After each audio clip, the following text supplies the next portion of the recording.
Flight Risk. Hey, Dante, are you able to describe the film for me? Oh my God. My my one liner for this movie is Cape Fear on a plane. Yeah. Okay, so here's what I wrote in my review. From the maker of Braveheart, Heartbreak.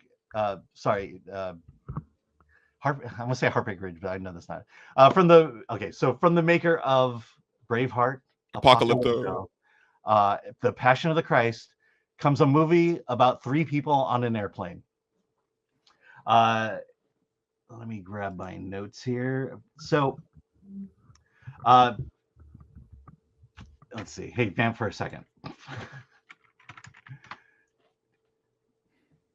Okay, so this is me being prepared.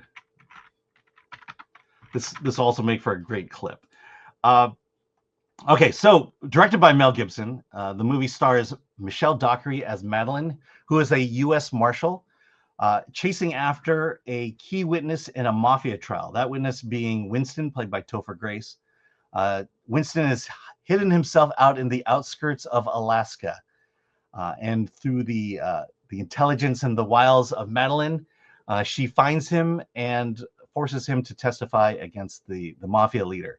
The thing you should know about her is that she is a disgraced U.S. Marshal. She's been at the desk for several years, and this is her chance to prove herself once again that she belongs in the field. So she captures Winston. They hop a plane from their location to Anchorage, Alaska, and then on to New York for the trial.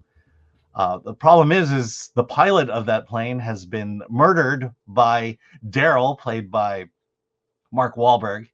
And midway through the flight, they realize that he is flying them off to nowhere, and that he is planning on killing them. And through a battle and a scuffle, and thankfully with a trusty taser, Madeline is able to subdue Daryl. But now they are lost in the middle of nowhere and have to find a way back to Anchorage without getting killed. What are your thoughts about Flight Risk?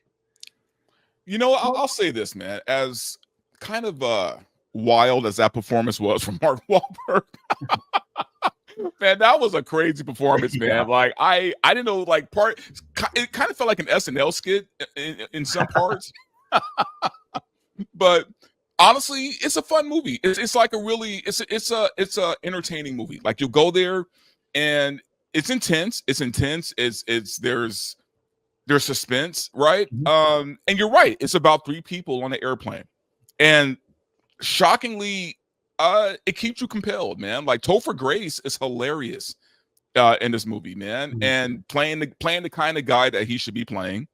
I thought the actress was a little okay. I wasn't really sold on her performance. I only know her from Downton Abbey, and I think she was in Boy Kills World, right? Yes. Yeah. So like, I think those are the only two things I know her from, and she's okay, but I feel like I don't know. She was a little wooden. They could have went with a better actress. I don't know, but overall, it's a fun movie. It's a fun movie, man. My gripes with her aside, it was fine. You know what? It's one of those movies where it's kind of like, you know, you're home for Thanksgiving, and you know you just get a movie for everybody to watch together with the family, and even though it's not a family film, but you know what I mean. But it's that kind of movie where you're just all together and you're watching a movie together. Like it's a decent film, to be honest with you. Like honestly, like I wouldn't feel like I wasted my money if I went to the theater to watch this. Yeah, it's kind of like if you're hanging out with your friends for Thanksgiving. This is probably something like that. Yeah, to me it was a fairly standard thriller. There was nothing really wrong with it. You know, I think Michelle Dockery, who plays Madeline, you know, she's more or less the straight person in the movie, contrasting the kind of the wild and the crazy co-stars.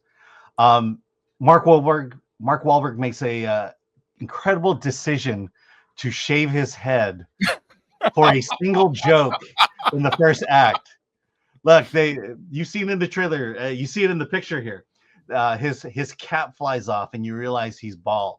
The audience laughs and it makes zero difference for the rest of the movie, which tells me Mark Wahlberg is so into a role, he will shave his head for a joke. And so you know what's crazy and maybe I thought it was going to be a different movie than what it was. I seriously thought like he was wearing a mask, like it was going to be a fake, person under. It was another person under the face, but no, he just shaved his head. I'm like, oh, okay, that's what we're going with. Cool. Yeah, and and this is I like it as a thriller because it's fairly solid, where it puts three people in a situation and gives them limited resources, and then they have to figure a way to save themselves. The idea that this plane is lost in Alaska is a huge plot point in this. How are they going to get to Anchorage, Alaska, when Daryl is subdued, not willing to help you, hopes you all dies, and now they have to figure out how are we going to get back to a single city in all of Alaska. Then there's the fights. You have a limited amount of weapons. I think for the most part the plane was empty except for a tool kit and a first aid kit, a tool bag. And so now you have limited amount of items you can use to figure this thing out. And right. Then if you use a gun, you could probably you'll puncture through the thing. So like they couldn't really use a gun. Yeah, and Topher's character says shoot him, and there are consequences to shooting someone in a plane. The other thing is the Mark Wahlberg character is a vicious killer.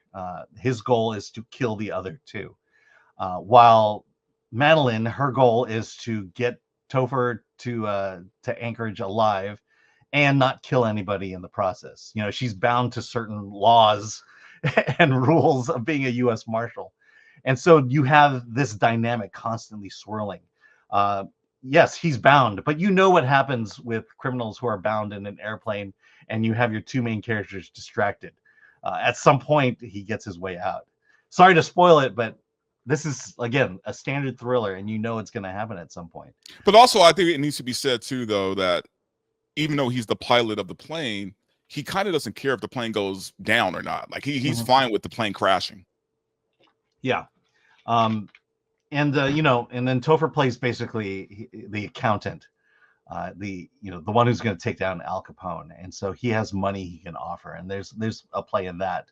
And then I'm not going to spoil how she gets help, but then there's some shenanigans there as well. There's this constant feeling of who can you trust and who can you not trust. And so, solid thriller. I give Flight Risk a 7. What do you say about that? Well, and especially just because of the fact that, man, it probably wasn't done on a big budget. Nope. And honestly, I could see this movie turning a profit. I could see this. I could see people showing up for this movie. So just because of that, I'll give it a solid 7. I mean, because it was enjoyable, it was fun. It has some problems. It's not the best movie I've seen, but you know what? I wouldn't feel like I wasted my money if I dropped $20 to go watch it. Yeah, and for a Mel Gibson movie, it doesn't need to make Mel Gibson money. It doesn't need to make what Braveheart made, or The Passion of the Christ made. It just needs to make a modest return. It feels like, because I think I keep saying Heartbreak Ridge. I feel like that's not the right title. Let me get it here. Why am I? Hacksaw Ridge. There you go. Hacksaw Ridge. That's his last movie since this one. And he is preparing for the next Jesus movie. So this feels like he's just kind of sharpening his skills before getting back to the big budget film. Is he really doing another Jesus movie? Yeah. Watch the Joe Rogan interview. And he talks about his preparation for it, and Jim Caviezel coming back as Jesus. But the other thing is the fact that it is shot in an airplane. I do like the way he shot it. And there's, you can tell he's a master director because he knows how to work within the confines of this plane and produce a thriller.